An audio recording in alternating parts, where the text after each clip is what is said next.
মারছে আমার গালের মধ্যে, এত জোরে জোরে মারছে আমার গাল, আমার চোখ ফুলে গেছে। আমি কখনো এইভাবে লাইভে আসিনি, ফর দ্য ফার্স্ট টাইম আমি লাইভে আসছি। সো আমি এই মুহূর্তে আছি হচ্ছে মানিকগঞ্জ।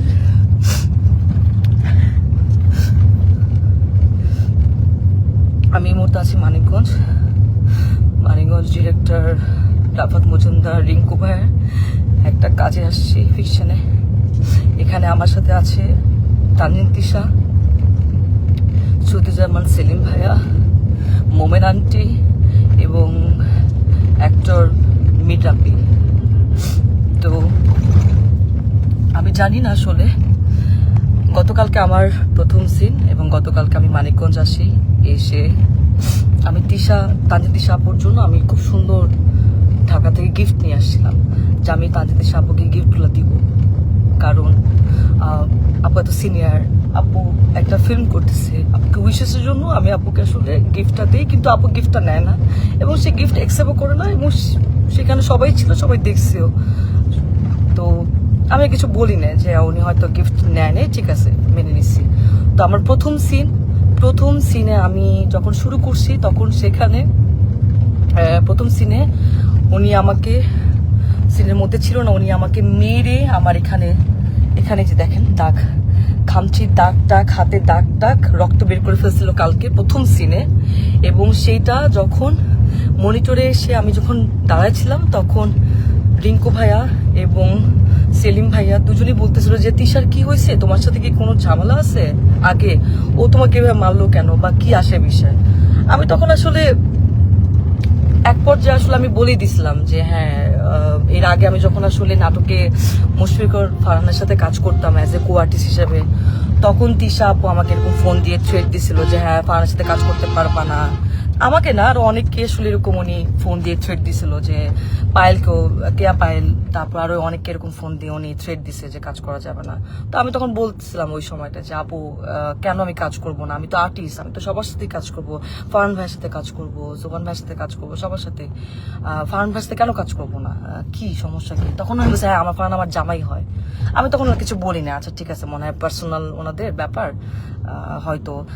তারপরে এরপরে গিয়ে কিন্তু আমি ফারহানকে জানাইছি ফোন দিয়ে যে ফারহান তিশা আপু কিন্তু আমাকে ফোন দিয়ে এইসব কথাবার্তা বলছে, এইভাবে হলে তো কাজ করতে পারবো না। তো সেটাও তাও 1-2 বছর আগের কথা। যাই হোক, উনি হয়তো ওই ক্ষোভ বা এই রাগ নিয়ে আসে কিনা, আই ডোন্ট নো। আজকে আমার সব সিন শেষ, আমি লাস্ট সিন।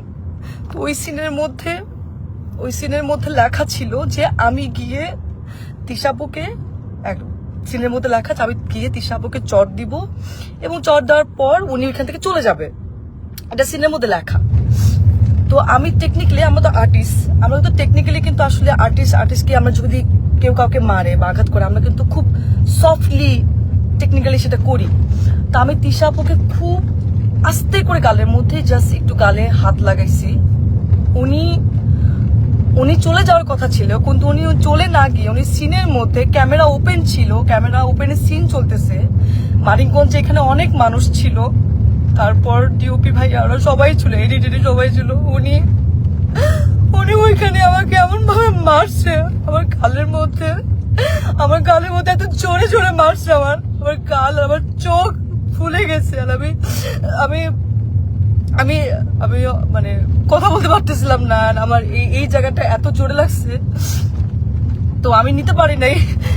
এন্ড উনি এটা ইন্টেনশনালি করছে, এবং করার পর আমি বললাম যে আপু এটা কি করলেন, আপনি কেন মারলেন আমাকে, আপনার তো এটা সিনে ছিল না। এন্ড উনি আমাকে যা তা গালাগালি শুরু করছে। উনি জানি না আসলে উনি কিছু খাইছে কিনা, কারণ উনি গতকালকেও খুব উইয়ার্ড আচরণ করছে। গতকালকে উনি এরকম 40 মিনিট 50 মিনিট এরকম বাথরুমের মধ্যে আটকা থাকতো, কি খায় না খায় আমরা জানি না, ওনার গায়ে থেকে গন্ধ আসে, এন্ড কেমন যেন পাগলের মতো অ্যাটিটিউড করতেছে। এখন উনি কি নেশা করছে কি নেশা করে না সেটাও আমি জানি না, কিন্তু কেমন যেন পাগলামির মতো আচরণ করছে, এন্ড এটা সবাই দেখতেছে। তো উনি আমাকে চড়া মারার পর আমি বললাম যে আপু আপনি এটা কি করলেন, আপনি কেন মারলেন আমাকে এভাবে, সবাই তো দেখছে। তো উনি আমাকে বলে, আমি পরে ওনাকে বললাম যে আমি কিন্তু অ্যাক্টর সিকিউরিটিকে জানাবো, আপু আপনি যে আমার সাথে এটা করলেন এটা আপনি ঠিক করেন নাই, আপনি আমাকে এভাবে মারতে পারেন না। তো উনি আমাকে বলেছে ও আচ্ছা অ্যাক্টর সিকিউরিটিকে জানাবা, ও ভাইরাল হবা, একটু ভাইরাল হতে চাও। আমি ওনার কথা শুনে অবাক হলাম যে একজন সিনিয়র আর্টিস্ট কিভাবে এই কথাগুলা বলে। অ্যান্ড উনি এত বছর ধরে কাজ করছে ইন্ডাস্ট্রিতে, উনি আরো আমাকে গাইড করবে, উনি আমাকে আরো হচ্ছে হেল্প করবে, কিন্তু উনি যদি উল্টা আমাকে এইভাবে নেগলেক্ট করে কথা বলে, তাহলে আমি আর্টিস্ট হই, আমি কিভাবে ওনার সাথে কাজ করব, কিভাবে করব বলেন। এন্ড ওইখানে সবাই আমাকে মানাতে আসছে, আমি সবাই দেখতেছে যে উনি আমার সাথে কারো ব্যবহার করতেছে, আপনারা আমাকে কি মানাবেন। তো আর্টিস্ট হয়ে তো আর্টিস্টের কাছ থেকে এটা তো আমরা একসেপ্ট করতে পারি না। আমাকে এমন ভাবে মারছে, আমার এক পাশে কারের দুলো কোথায় পড়ে গেছে, আমার কোনো কিছু খেয়াল নাই।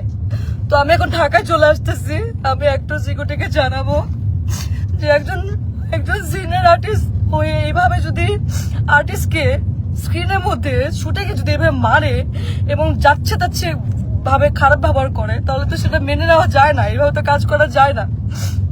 আমি তো এর আগেও মেহজাবিন আপুর সাথে কাজ করছি, কাজলের দিন রাত্রি, সেখানে বিকি ভাইয়ের কাজ করছি। কই মেহজাবিন আপু তো আমাকে এত সুন্দর করে কিভাবে কাজ করতে হবে আমাকে সাজেশন দিছে, আমাকে এত সুন্দর করে ট্রিট করছে।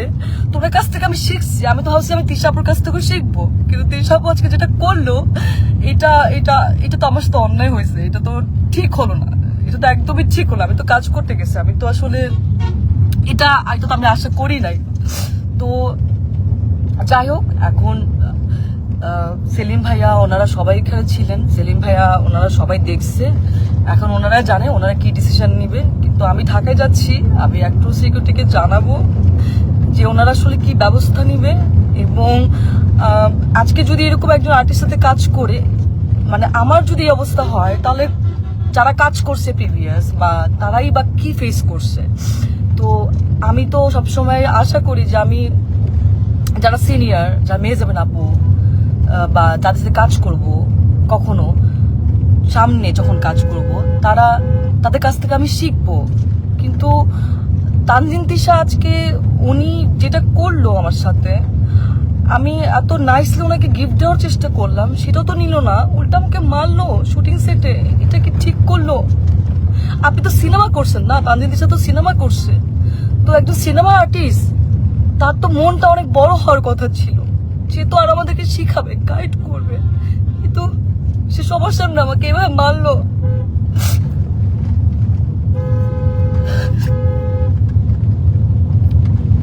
যাই হোক, আমি ঢাকায় যাচ্ছি, আমি আমি আমি অ্যাক্টর সিকিউরিটি ওনাদেরকে জানাবো, দেখি ওনারা কি ব্যবস্থা নেয়।